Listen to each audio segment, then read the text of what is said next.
নাটোরের বিষাক্ত কেমিক্যাল ছাড়াই উৎপাদন হচ্ছে শুটকি মাছ। রোদে শুকিয়ে লবণ দিয়ে চলন বিলের বিভিন্ন ধরনের দেশীয় মাছ শুটকি করা হচ্ছে। রিপোর্ট করছেন নাটোর প্রতিনিধি রেজাউল করিম রেজা।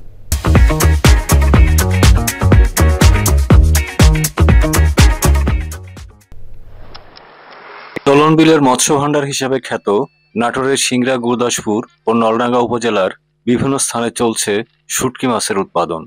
বিভিন্ন নদ নদী, খাল বিল ও জলাশয়ের পানি নেমে যাওয়ার সাথে সাথে জালে ধরা পড়ছে প্রচুর পরিমাণে দেশীয় ছোট বড় অনেক মাছ। শুটকি প্রস্তুতকারকরা বলছেন, কোনো কেমিক্যাল ব্যবহার না করে রোদে শুকিয়ে শুটকি মাছ তৈরি করা হচ্ছে। আর থেকে মাছটা কিনে আনার পরে আমরা শুটকি মাছটা প্রসেসিং করার পরে শুকায়া এখান থেকে বিক্রি করি। গুণগত মান ভালো, এর জন্য আমাদের প্রচুর পরিমাণ বিক্রয় হয়। সারা বাংলাদেশে এটা আপনার মাছটা যায়। ছোটবেলা থেকে এই শুটকির ব্যবসা আমরা করি। আমরা শুটকি মাছ আসলে কাঁচা মাছ আড়ত থেকে সংরক্ষণ করি আর শুকায়া আমরা বাজারজাতকরণ করি। গুণগত মানসম্পন্ন শুটকি পাওয়ায় চলন বিলের শুটকি কিনতে আগ্রহী হচ্ছেন ক্রেতারা। শুটকির গুণগত মানগুলো খুবই ভালো।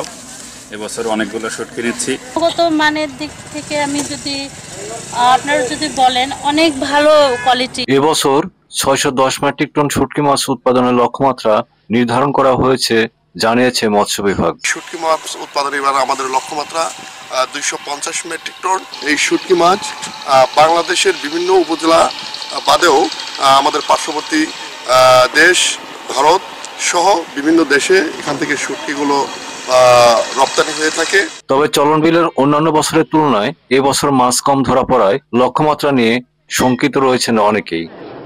নাটোর থেকে রেজাউল করিম রেজা, চ্যানেল আই।